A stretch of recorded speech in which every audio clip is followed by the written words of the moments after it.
I guess. So thank you everyone for joining in. And I think thanks to the UN for giving us this reason to get together. It's nice to connect periodically and kind of quickly get some momentum going. In the interest of time, I'm just going to keep it short from my point of view. I have, in fact, the easiest role in this whole exercise, just to push the ball to the others. Just to quickly introduce the panel to you, we have Mr. Hassan Alawi. He's based in Oman. We have Chris Miller, based in Australia. We have Mannan. Mannan Leo, the Leo part is new. That's interesting. Mannan based in Singapore. We have Albion Biklichi, based in Kosovo. We have Harsha Sastri based in India. And Chitranjan Kadwachkar. Just to push the ball to the others. And we have Chitranjan Kajwatkar, also based in India. So very eclectic panel with different backgrounds, different understandings, different focus areas, and to the extent possible, different geographies. So I hope you'll get a truly rounded perspective today. As a flow, I'll just quickly ask each speaker to introduce themselves, 10, 15 seconds. We'll then play a very short video just to start off, get the ball rolling, and then pass it to each speaker for a short pitch, about 5 to 6 minutes from their side, and then open it up to questions. So please keep your questions ready. Send them in the chat line if you can. We'll try and pick some of those. If we don't have enough, I'll pile in from my side. It may be better to have them on the chat line rather than live, because live on a Zoom call could make things slightly unmanageable a little bit. So put them on the chat panel. And I hope at the end of the 1 hour, you'll have got quite some new insights, some new ideas, some new thoughts, some things you can take forward. So without more ado, pass it over first to Albion. Albion, over to you. A short introduction, and then basically I'll request after that Hassan to come on. Hello, everyone. Thank you for inviting me as a speaker and giving the opportunity to present in this very important event on UN disaster recovery and risk, specifically in business continuity management. I am Albion Biklici. I'm in Kosovo, so it's a southern part of Europe. It's a very new country. I deal with business continuity management, information security, and in general with cybersecurity services, and also lectures as a certified international trainer of TrackCert GmbH in Germany. Thank you. Thanks very much, Albion. Hassan, over to you. Thank you. Hassan Alawi, currently actually based in Bahrain as a result of the pandemic. I have over 28 years of professional experience in different sectors: project management, project finance and capital market, merger and acquisition, risk and business continuity management, and basically developing, implementing, and leading enterprise risk management and business continuity management as well.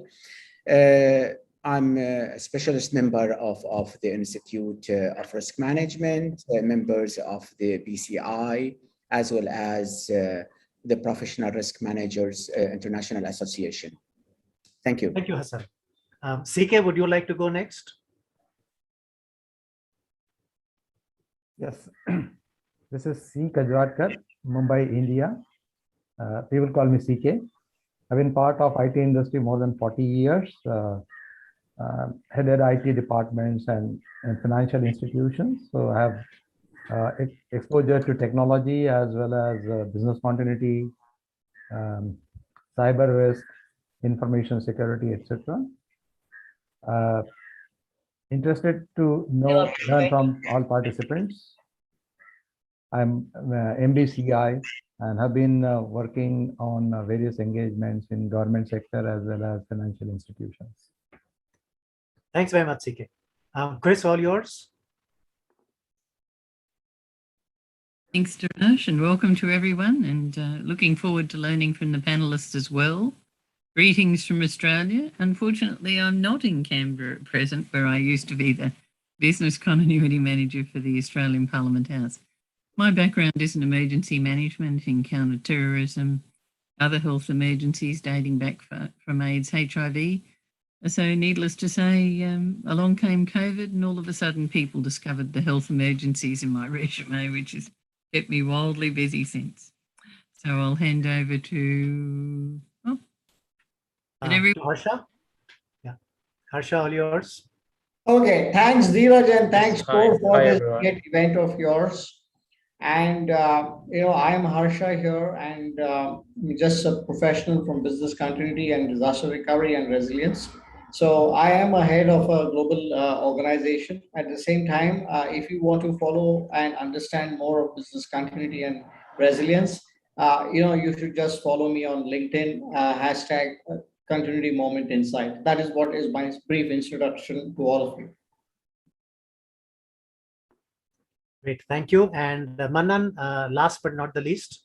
Thank you, Dheeraj. First of all, thank you for inviting me. Great to be here.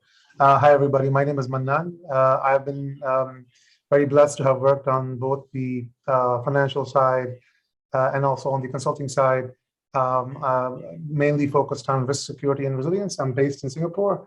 And for the past year, I've been working with our clients here in Asia Pacific, specifically dealing with risk and non-risk related to business continuity, disaster recovery, security, and cyber.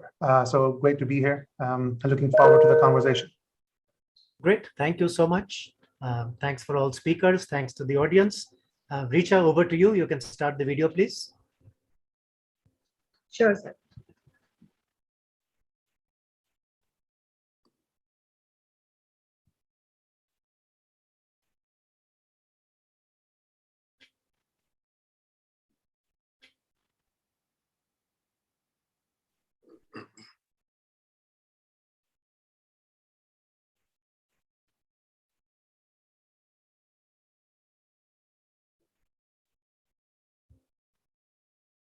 Play. Okay.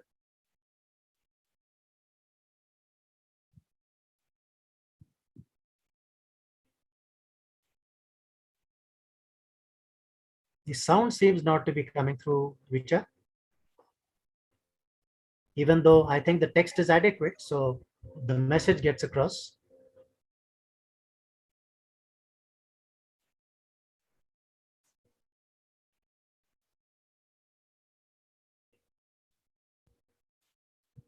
So keep going. It's a short video anyhow.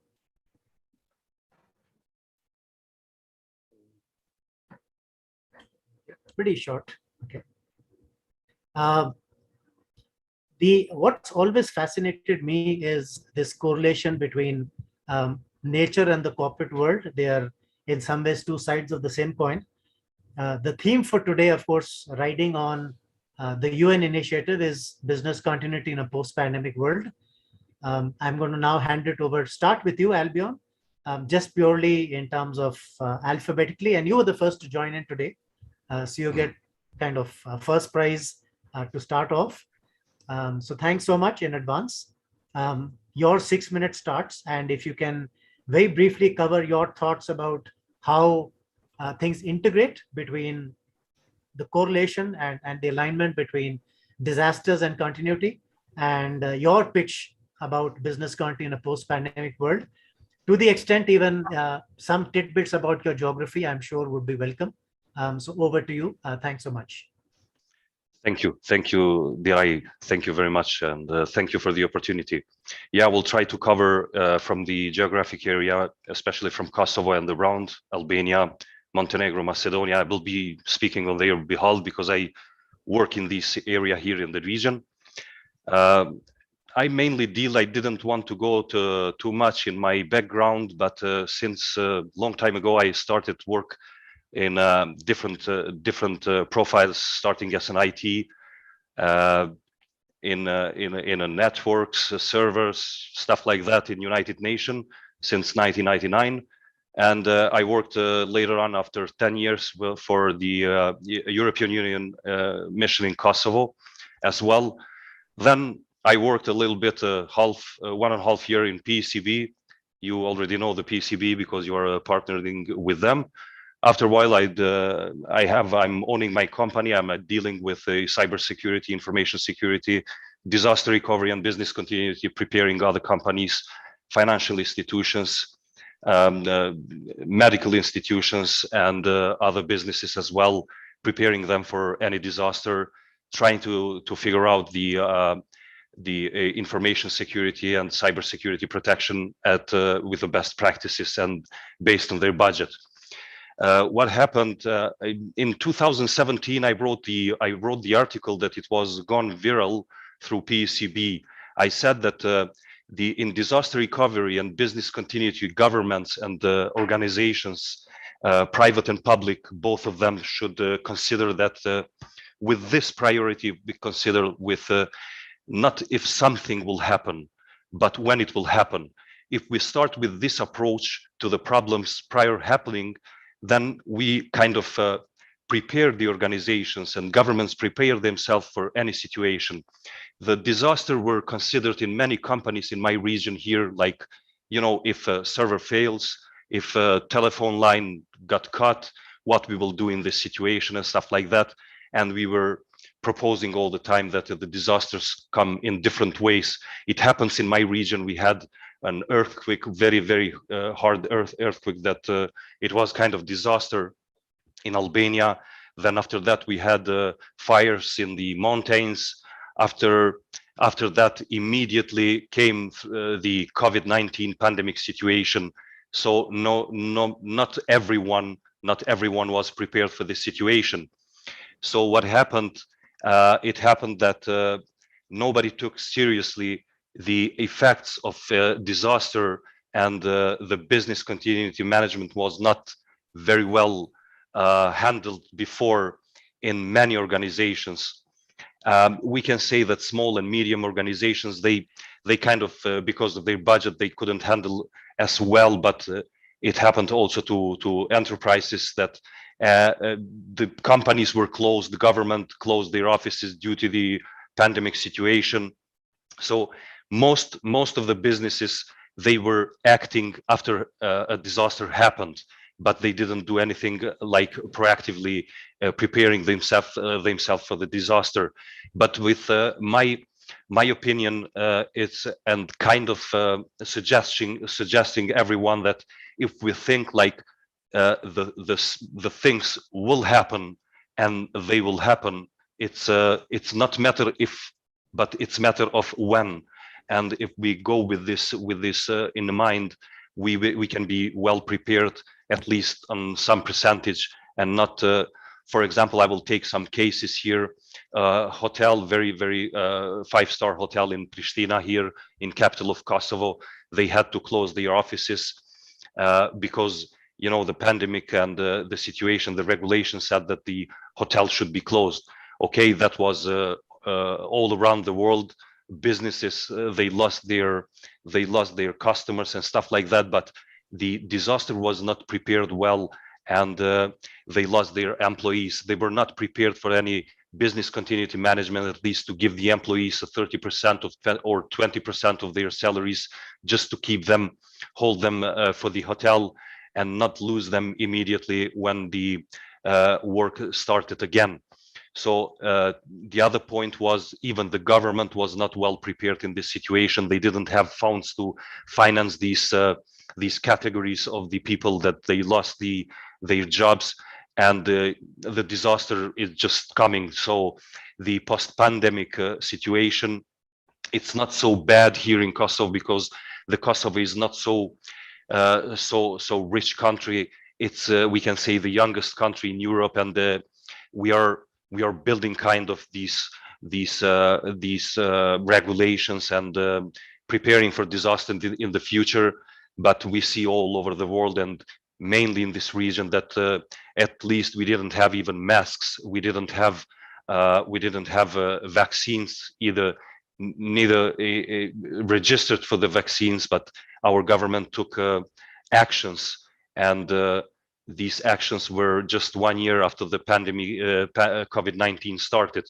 it could be more released if they thought about this before register in the organizations there to prepare for accepting or receiving the vaccines at time. So we was kind of putting ourselves on wait for the vaccines. In the other hand, in the cybersecurity, many organizations were pushed to work from home. Their employees were pushed to work from home. Most of them were not prepared.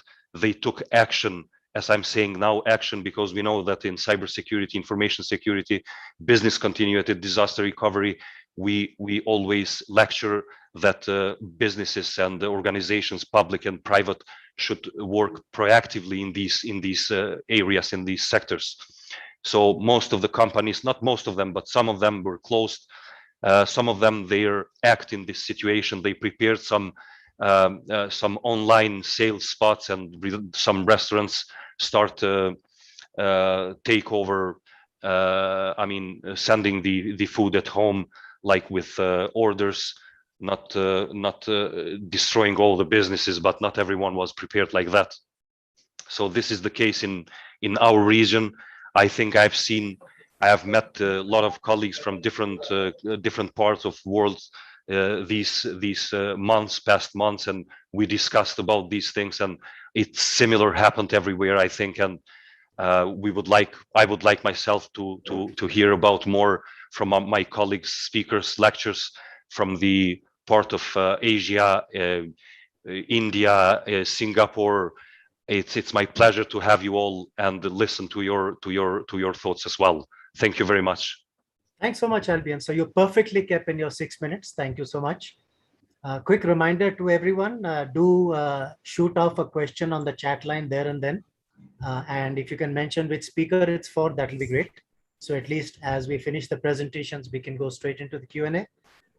Thank you so much.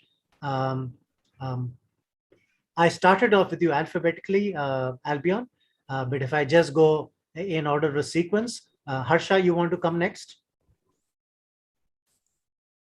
Okay, so I'm sorry. Yes, so sorry, there was a small link issue. All right, Dheeraj, so just to speak about the topic that you are talking about, business continuity post-COVID, I'd like to start with what happens before COVID and what has COVID taught us, so that we understand how we go about doing it. The first thing is, as you already know, that there's a lot of mnemonics runs around this story. I'll call this as being fair.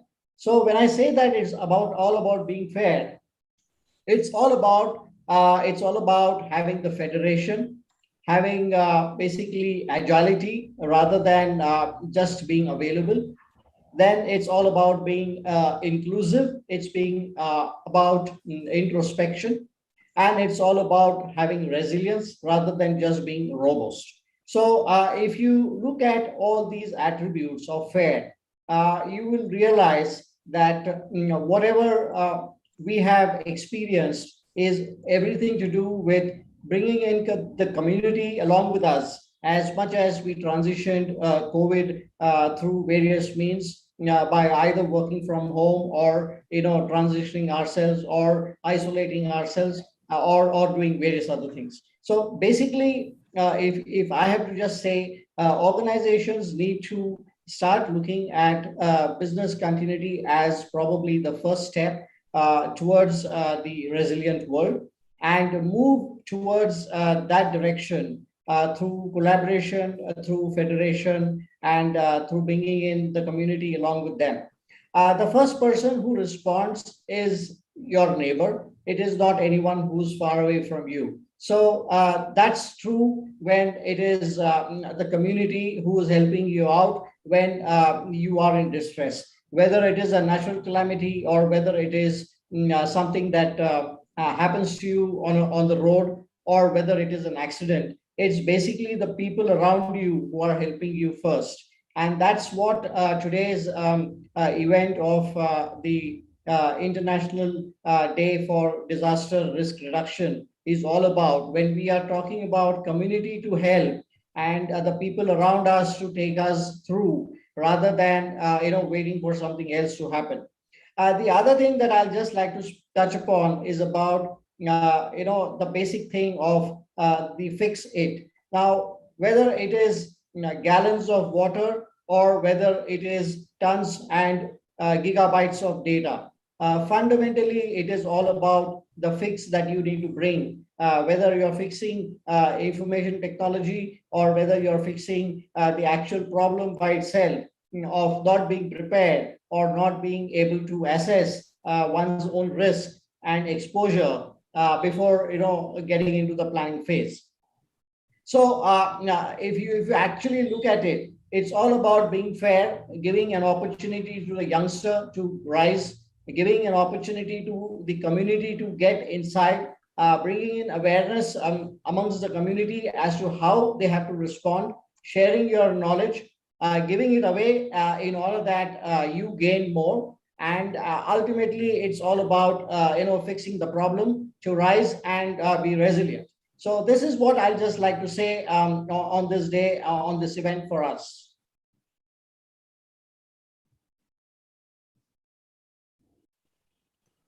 Okay, thank you, Harsha. Still happy to get the first question. Of course, if not, then from the panel itself, we'll come up with some, but if we could have some questions from the audience, that will be great. Mannan, over to you.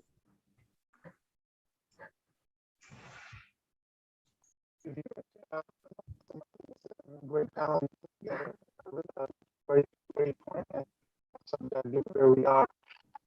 I'm Singapore, and the voice is breaking, Mannan. When you introduce yourself, it was quite clear, but it's not great right now. can you hear me now?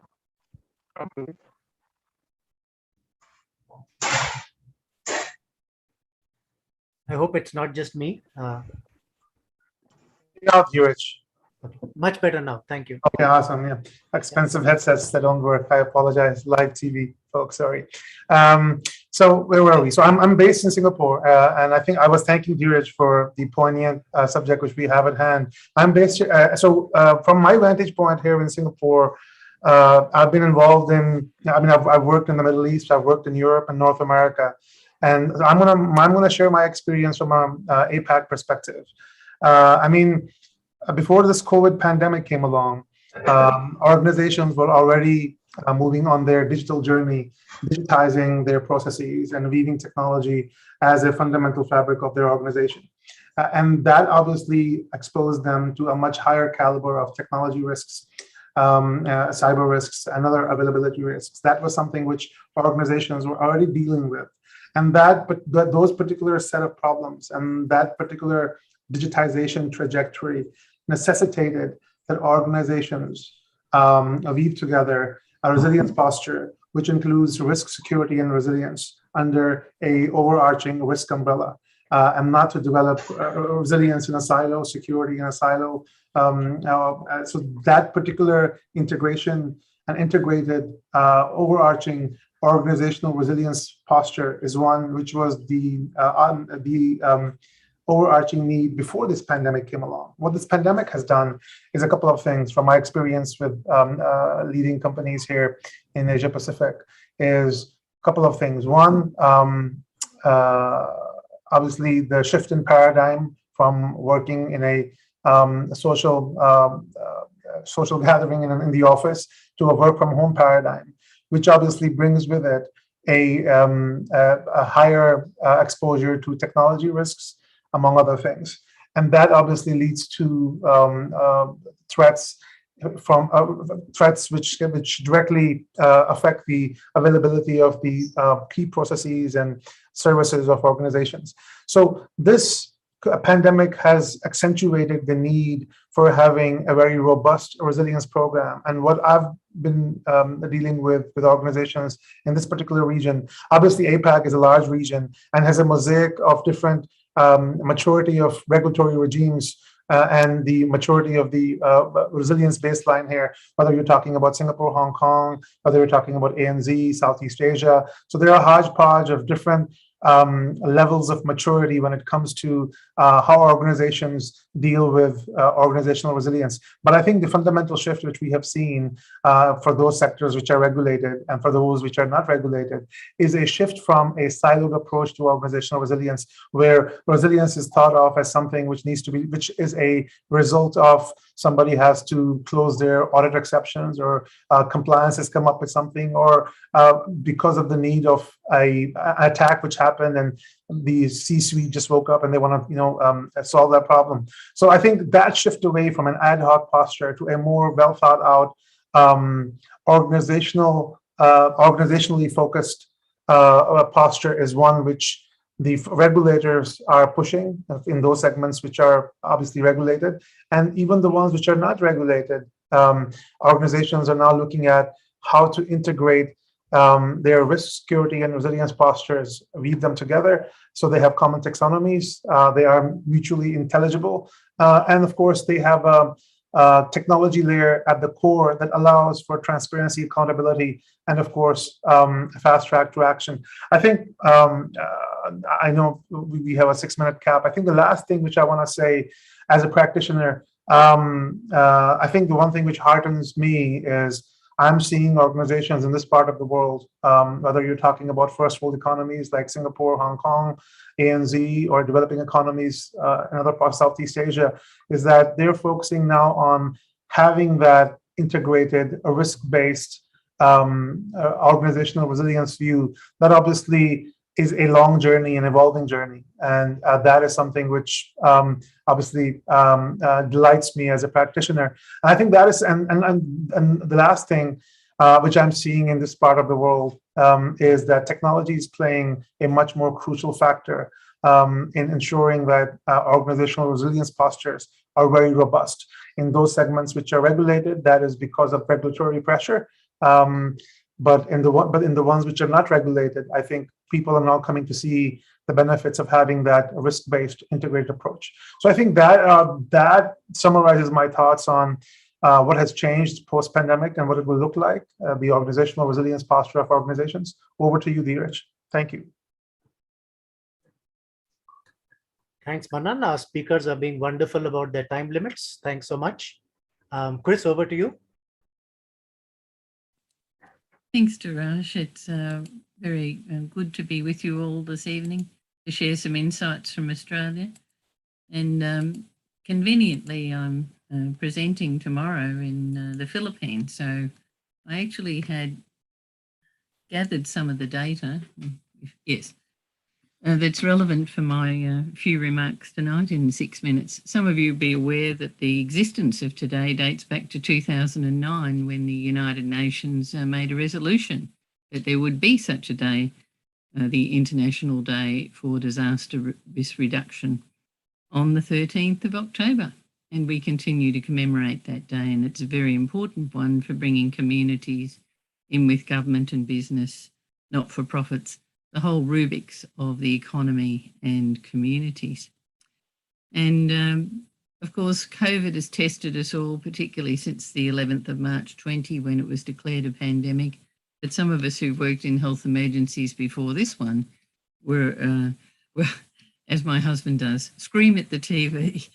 I was feeling a bit that way. And there's some interesting models you might like to consider from people like David Lindsted in the US and the Resilient Futures Group, who've been looking at what came before COVID, which I'm perhaps harshly describing to my clients as nostalgia now.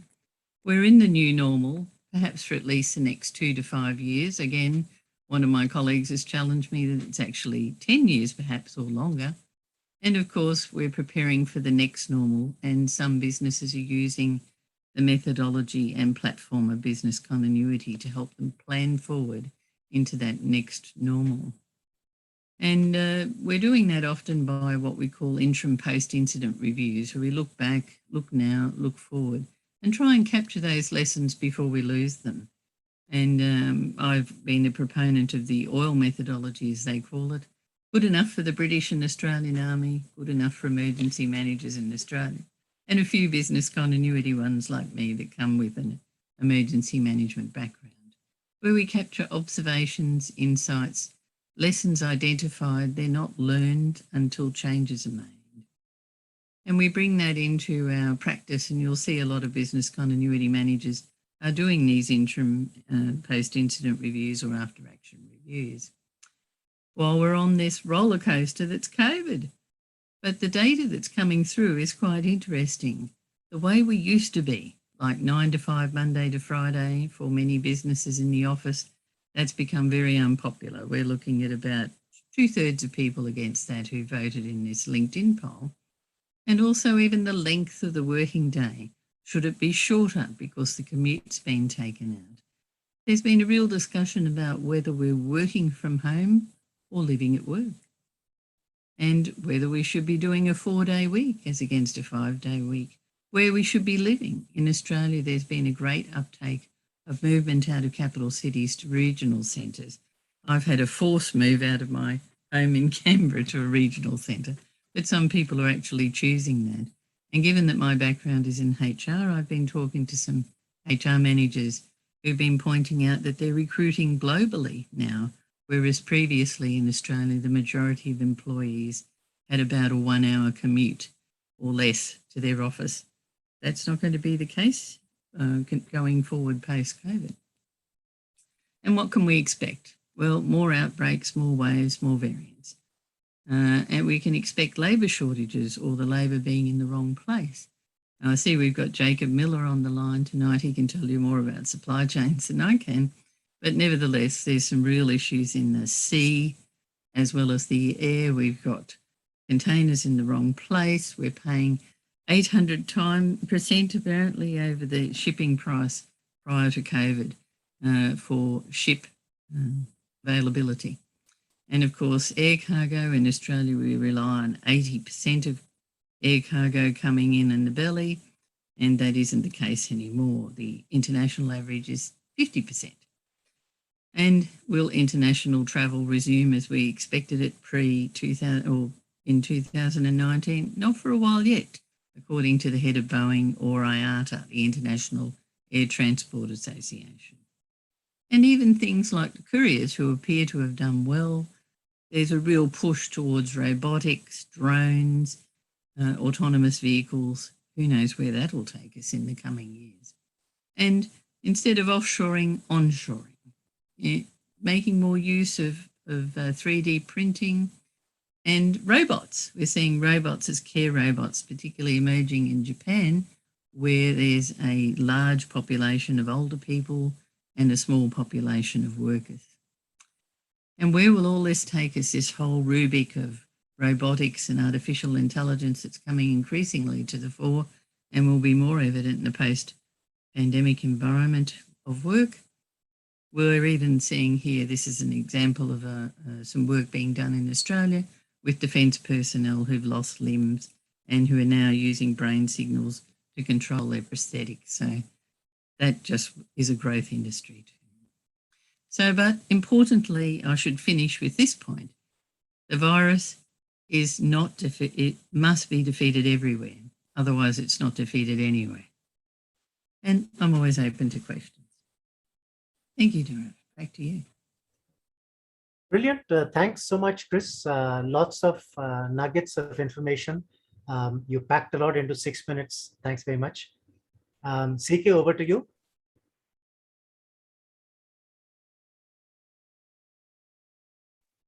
So quick reminder to everyone about the questions. Keep them coming, please. We have some, but great to have more. Thank you, Dheeraj. This is CK, and I want to compliment Chris for a very, very beautifully crafted presentation, to the point, giving lots of information and data. Great work, appreciate that.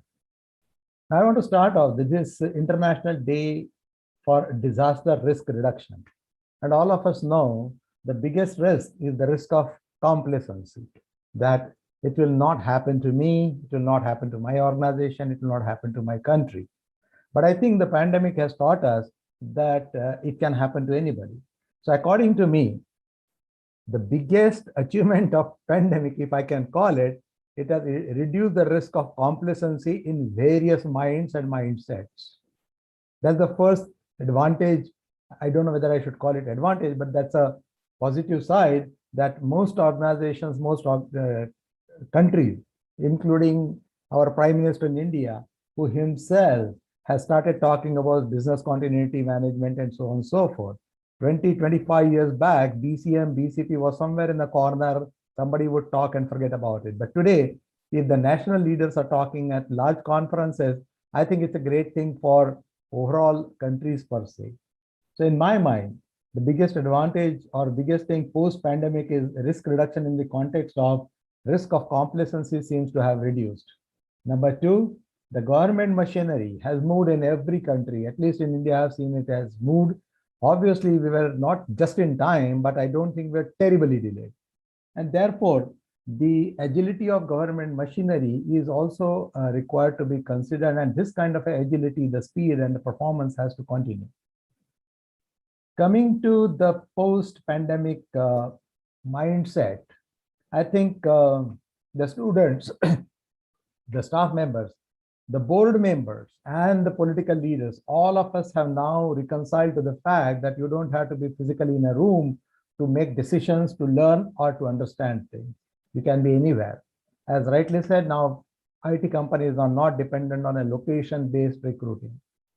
Now, the second thing which is now happening is the hybrid working. And hybrid working is slowly started showing its own risk. Risk is, imagine a scenario, people are using a different set of equipment in house and different set of equipment in organization because of hybrid nature of work.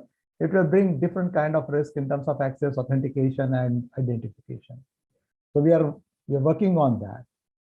Next thing post-pandemic and during pandemic happened is the super accelerated speed of digital transformation. Now, while it has acquired great speed, the startups have started coming in and new products, new development has started. Now, the risk from business continuity standpoint is now today in IT world, the skill shortage has come. It's a result of too much accelerated digital transformation and continuity of project for organizations has become difficult because people are being lured for higher salary. The cloud adoption has increased, all of us know, and newer services are now being launched by cloud. Many organizations embrace cloud in short span of time, and obviously adequate due diligence probably did not happen, and now discovering the gaps in the contract and the deliverables and the services have started coming up on the floor. So these are the risks that post-pandemic world we have to learn and address them.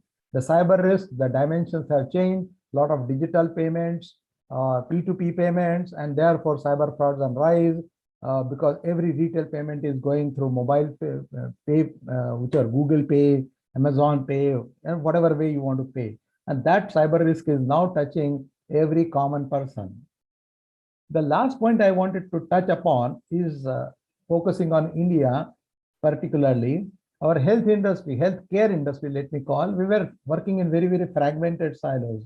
So the hospitals, the laboratories, pathology labs, the medicine dispensation, and home care, quarantining, ambulance services. So over a period of time, I think time has come where all of them will get nicely integrated. So post-pandemic, we'll see an integrated health management system rather than everybody running in silos. And medical records will also go through. In fact, there's a law which is coming in, the medical records, so that you don't have to go to hospitals with the papers and paper files with you.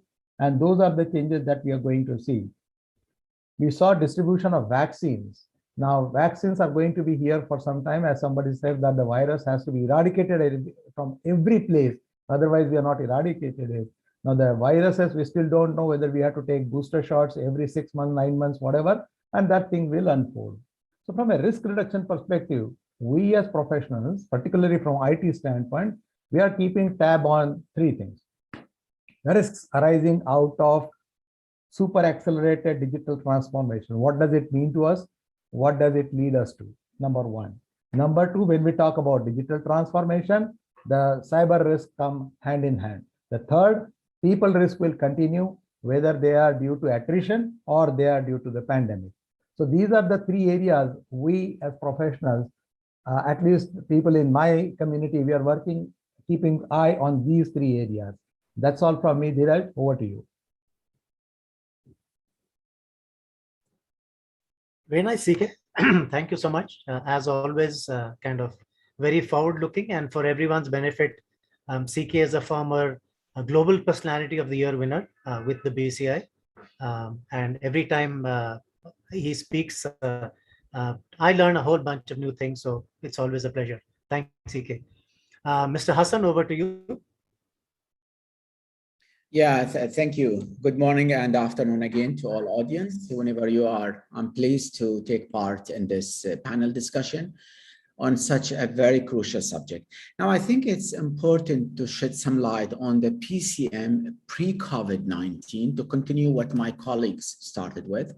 Before we talk about post-pandemic, I think no doubt that COVID-19 sent shockwaves through global economics. PCM previously was an often overlooked subject. Now it becomes a top priority, as well as a reminder that economic survival can hinge on one single concept, which is preparation, which in fact is a cornerstone of business continuity. When COVID-19 pandemic hit, many companies found that their PCM plans were outdated, inconsistent, or simply didn't work in practice. What probably we missed as either practitioners or actually professional is that a business continuity management plan is much more than a piece of paper.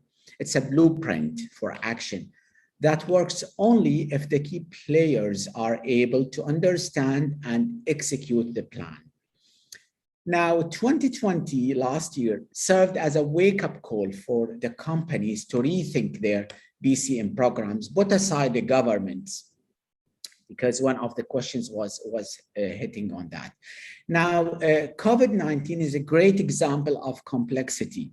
It started as a health and safety event, but quickly went well beyond that with seismic impacts. So modification of PCM documentation for handling multiple disasters, given the pandemic, has been in a quantum, and business have had to also manage through disruptions.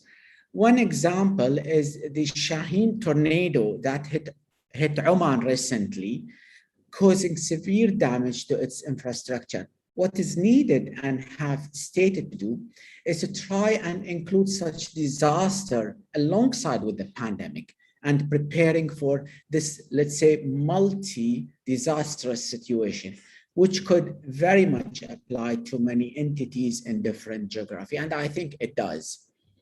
Now, probably, if I also can mention a few examples of some of the statistics which will help us rethinking of the BCM post the pandemic.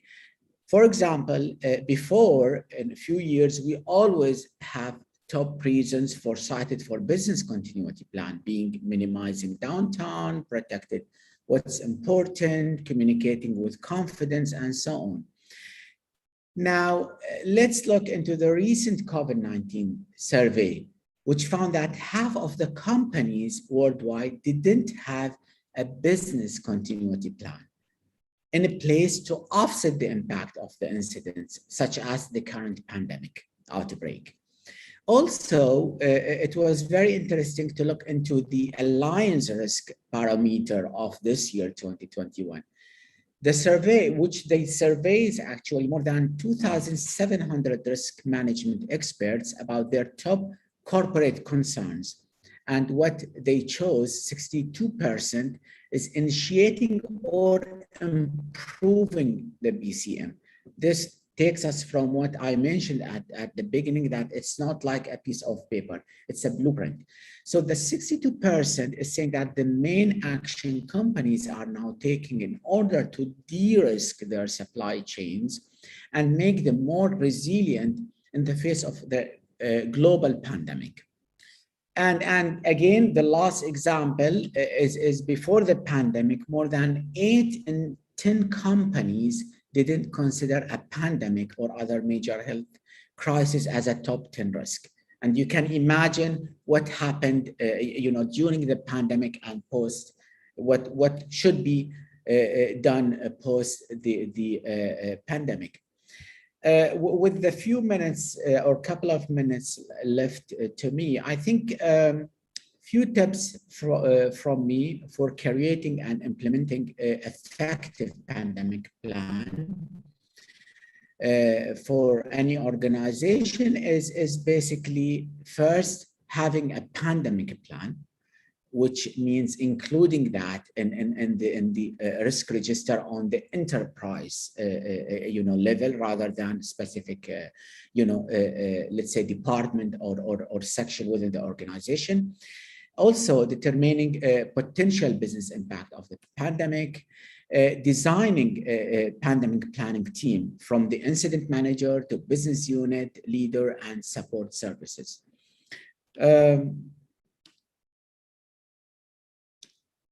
Also, in addition to that, I think what would be the best practice post the pandemic is try to put together those pieces together, mapping the supply chain risk.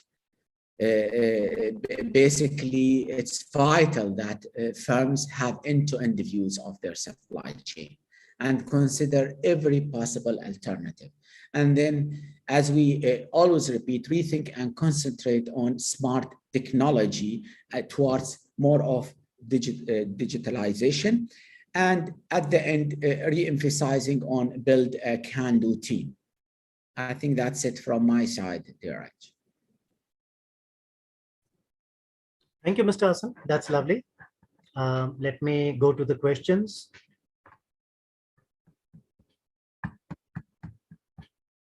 So the first is from Kevin to the full panel. Some of you may have seen it on the chat, and therefore I invite anyone to respond. I'll just read it aloud. We are currently seeing disruptions across global supply chains due to the pandemic. Where does supply chain risk sit in an organization? The responsibility of risk reporting traditionally sits with risk managers. However, are we seeing a change from organization C-suite executives to become more agile and more able to adapt to a changing business? Some businesses had to change their whole business model and manufacture PPE protect clothing, PPEs, rather than traditional focus on luxury clothing. I know many others in other lines of business have switched to this as an opportunity. So one is the question about supply chain, and the other is about in the organization, how do things work? Who takes ownership of this whole piece now? So open question to anyone.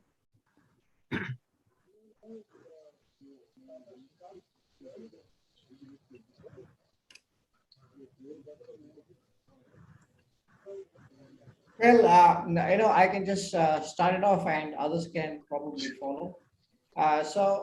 When it comes to basically vendor risk management or supply chain management, it's more to do with the supplier manager inside the organization. It actually the function itself, and the person who is the vendor manager owns the risk for ensuring that various elements are taken care of. That is the first thing. Second thing, which is very important, is that there is a need for assessing whether the supplier or the vendor is in a position to provide the type of services and whether the dependency mapping that you have done with the vendor is in alignment with your continuity requirement. So basically, it's all about requirement analysis is what I would say. It's all about having all the eggs in the single basket or having the eggs distributed across vendors. It also means that you basically ensure that you have the various controls that are required to have the end-to-end coverage for managing the vendor risk. So these are the various things about the vendor risk. Now, where are these vendor risks coming from? These are coming in from the erstwhile business continuity planning mechanisms that we had. For example, I'll just give you a couple of ones. The first one was in respect to secondary sites that were being deployed for SPS, basically secondary production sites, where seats were being blocked for alternate site recovery, and you had that agency as your vendor who probably was supporting you for recovery. But today, in today's environment where everything has gone virtual, you changing strategies, going to home, working from home, probably a secondary production site concept would change to something else.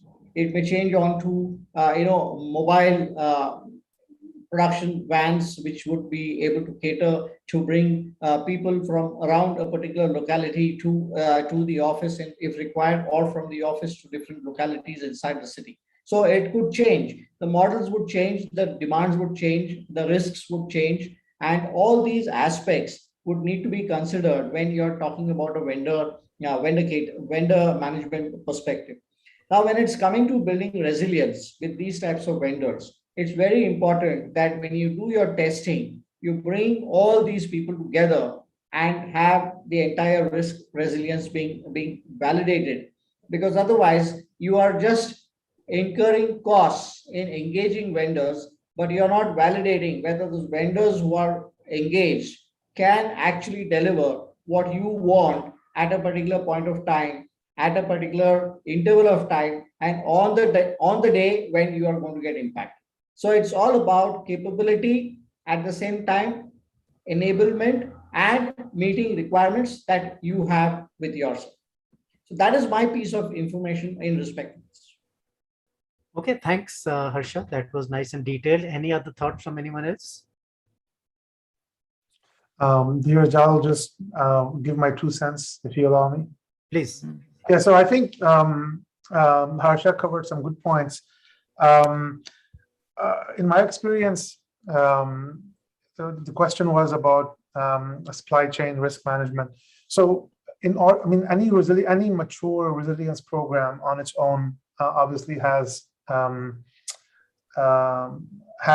hurdles in its way towards managing the posture of the organization. A well thought out resilience program would be tightly integrated with a well-defined, granular, overarching risk program with key risks defined, and most importantly, and alluding to a point which Harsha mentioned about assessing the risks from those particular vendors, would be the quantification of those particular risk subtypes, and how that quantification is integrated from when it comes to your business continuity program, how detailed and granular those risk quantifications are, how are they assessed, how are they measured, how are they remediated, and of course, how are they tested. But I think my overarching 2 cents in this particular point are that when it comes to supply chain risk management, that has to be part of a well thought out risk program that covers, in addition to supply chain, other risks as well. But yeah, I mean, in my experience, that goes hand in hand in order to be able to measure that and remedy that properly. So I think those are my 2 cents from having experienced this in the field. Thank you, Dheeraj. Thanks, Manan. Okay, I was great. So look. And to you know, now I bring on- can't pass up an opportunity to talk about supply chain. Sorry, Go ahead. because it's one of my endless hobby horses. Not the least of which is the in-depth that I keep uncovering. The fact that we get outsourced of the outsourced, and it gets more and more attenuated from those who think that they're doing a contract with a certain supplier, and discover that it's very much further deeper into the supply chain model than they'd like it to be, and they have no control and no visibility over it. And that is a frequent problem. But even further back than that, I'd suggest that one of the real problems is in the procurement process. So when you're engaging these people, you're not being very specific about your expectations in the business continuity space. So that's a couple of dot points from me. Learned lessons the hard way. Sure. Thank you. Any other points? Yeah, I can again just mention, within like a couple of minutes about my experience as we did in the organization that I either worked before or currently working, that we did integrate the supply chain mapping. And basically, what is the main thing is to gather the information about your suppliers, their own supplies, and the key word is the preparation and the developing of the risk for the supply chain, and then integrated as to be part of your risk register, and then between time to time you review that risk register and update it as necessary. It is very important, as an organization, to always communicate with your suppliers or with your supply chain, basically network, and both parties will appreciate the importance of doing so. Thank you. Great, thank you. In my view, that's a frequent fail point, because you can be as good as you are, but it becomes very difficult to control in a very planned manner the resilience of your supplier. So great point. Thanks very much, Kevin, for bringing it up. I'll just maybe pass the question each to CK and Albion, so we kind of have a second round from everyone, and then we'll go into closure mode. But I was looking to wind this up earlier, but anyone who needs and has a hard stop in 1 hour, of course, is willing to log off. And if the discussion carries on a little more, then anyone who's interested can stay on. So we may slightly overshoot. Stay on if it works for you. If not, no issues at all. And thanks in advance. CK, you're right that possibly the biggest, I'd say, byproduct of pandemic is the whole focus on cyber. I think it's been boom time for the cyber criminals. And just as everything else has gone up at the same time, a whole bunch of, I would say, developments in the cyber world. That's, I would say, certainly one of your areas of interest, stroke specialty. Any thoughts and ideas of what people should be doing from a cyber perspective going forward? I saw some questions. So when we say people, as an individual is one category, organization another category, service provider is third category, and government is another category. So each one of these categories, and there can be many and more. But people being common, and one of the favorite and statement is that you can get patch for Microsoft, Oracle, but you can't get patch for human stupidity. Human stupidity, no patch, God will never release it. And therefore, the first thing that we need to train people is that don't be stupid when it comes to cyber. And this probably right from childhood, it is taught to us, but we fail to draw the parallels. And therefore, once again, we have to go back to the schools and start bringing the young generation, which is going to be living in this connected world for the rest of their life. All of us have crossed maybe 40, 50, 60 years of life. So our residual period is not as much, but the school going kids, from cyberbullying to payment of fees and the website on which their school results are published, whether the website themselves are safe, because that can be used for social engineering purposes. So one category, we all as a fraternity, we have to focus on developing the basic cyber knowledge among the kids. I was given to understand in some of the countries, right from childhood, they are trained how to behave if there is a tsunami or if there is a bomb attack from the neighboring country. Similarly, the entire generation in the whole world has to be taught how to live in a cyber affected world. That's for the kids and the school and the primary teachers. So as a part of my hobby, or maybe giving back to society, I create a team of students of engineering college, and I encourage them to go and talk to the students in primary, secondary, and higher secondary schools. Also go to elderly people and train them why not to share OTP and why not to fall prey to the lottery tickets that you get mails and SMS on. So that's the first area we should be doing for the people. The people workforce at home, the devices are shared among the child and the son, etc.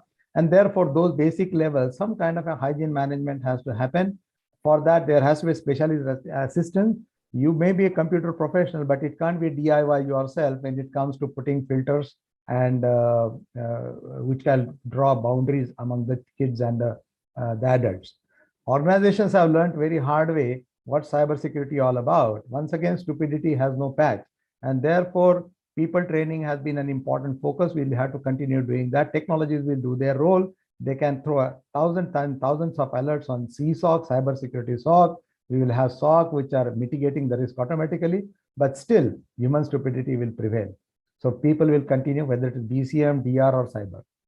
The last angle is governments anyway are very active. We don't have to talk about them. They will do various things. But biggest thing I saw in this context is that the conventional organizations have also become digital savvy, and cybersecurity has also been taken care to some extent, but not to fullest extent. Now, one of the questions which I saw in the chats is that what is the least cost of disaster? Because something like that. How do we do it at minimum cost? I said resilience by design, secure by design. These are the two principles. That's all from my side, Dheeraj. Thanks, CK. And maybe borrowing a leaf from what Chris said, while there's no patch for human stupidity, but once the robots have taken over, then maybe we can have patches for their stupidity. So perhaps there is an improvement finally. Who knows? But you need to remember one thing, that when we do robotic automation and many other things, the intelligence or the stupidity is equal to the programmer who wrote the program. Exactly. It's still the programmer programming it. Yeah, I would like to add something, just to add something to what Mr. CK said. It's true that I'm not actually going so harsh with the stupidity word, but I would like to say that in the cybersecurity chain, the weakest point, it's a human being. So when I'm lecturing, sometimes I'm telling that to remove the cybersecurity threat and to patch this human behavior, this weakest point, it's to eliminate all people, or the second, it's to train them. So even in the ISO 27001, we have suggestions that the first point in cybersecurity is to train your employees, train people how to use the technology, because we can, as professionals, we can invest, or as organizations or private or public, we can invest a lot of money in technology, but at the end, it's a human being who will gain the access to external criminals to gain access to your company or organization. So it's well said, and it's good that Mr. CK mentioned that the weakest point is human being, and everyone needs to cover this part usually. I would like to add a little bit more about just a little bit about the after post-pandemic, what happened.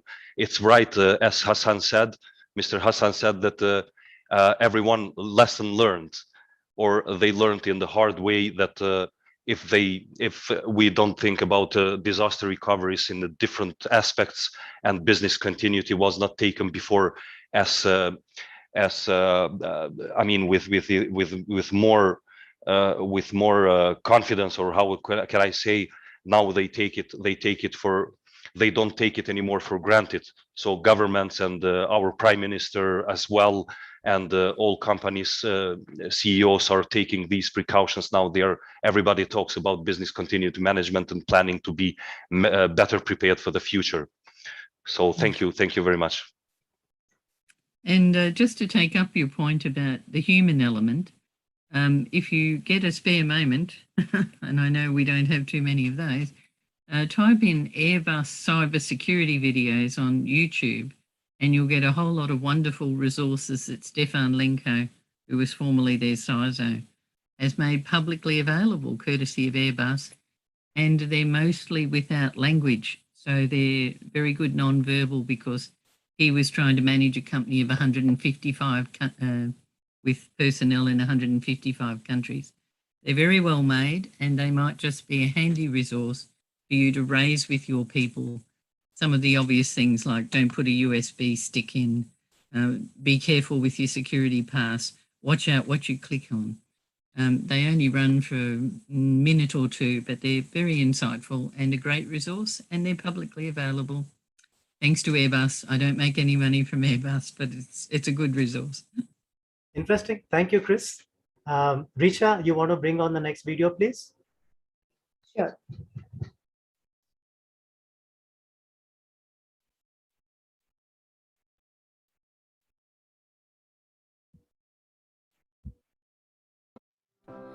We have been stuck in a cycle of disaster, respond, recover, repeat.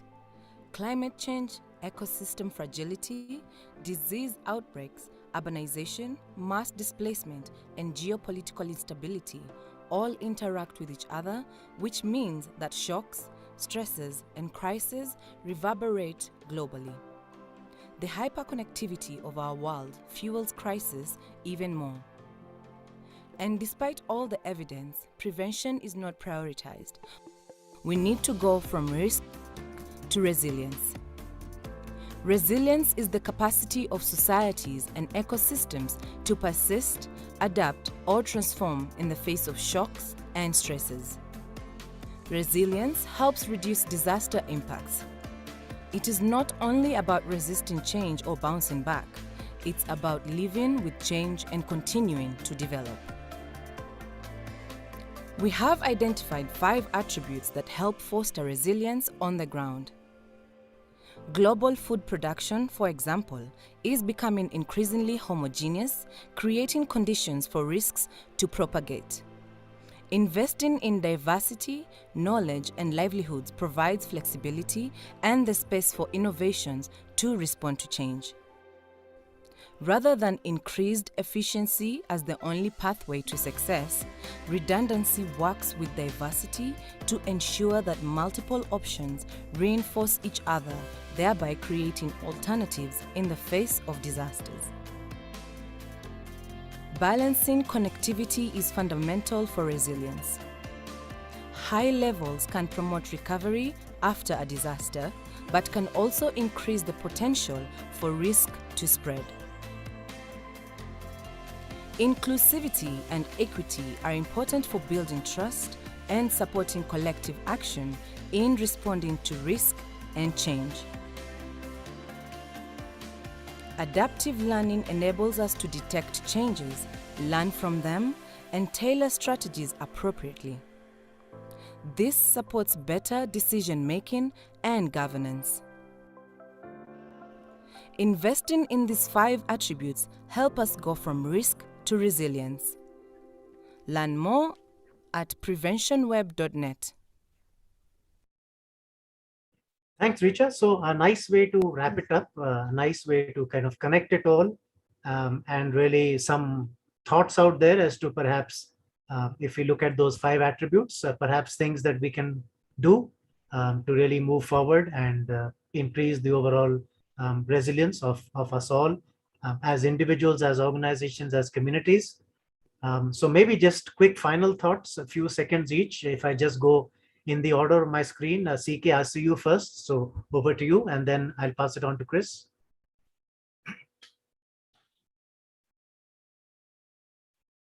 You're on mute, CK.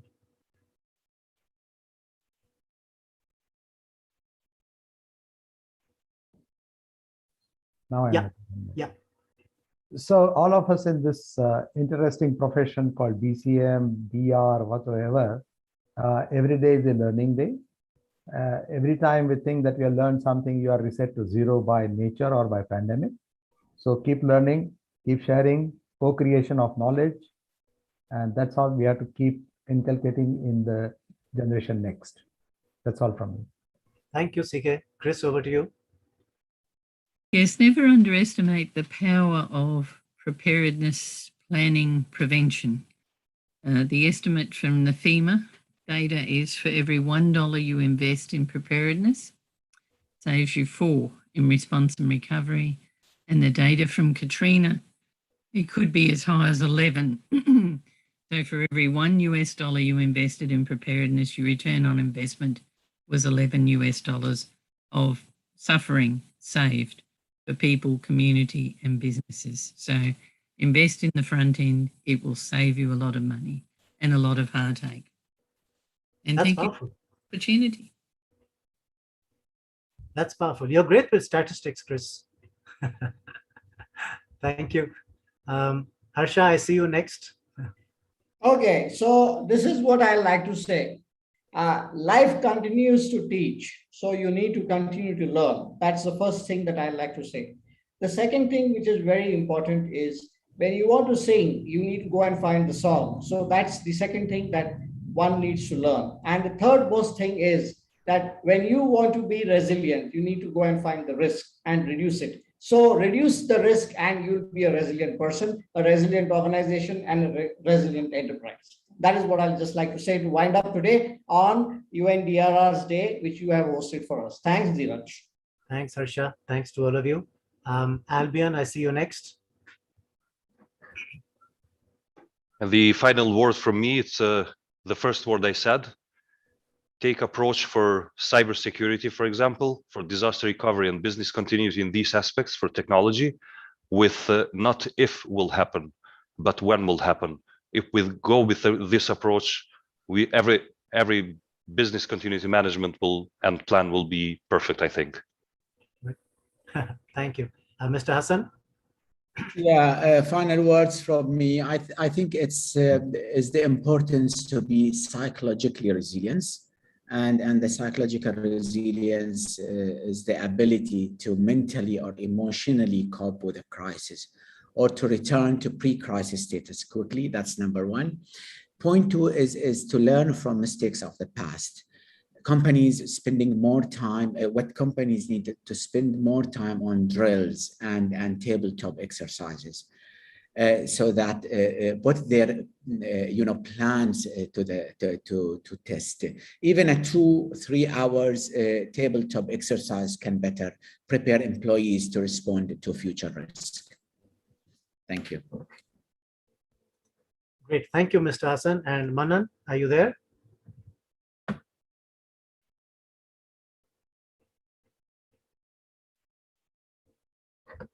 I couldn't actually see Manan on the camera anymore. So I'll give it one more shot. Manan, are you there?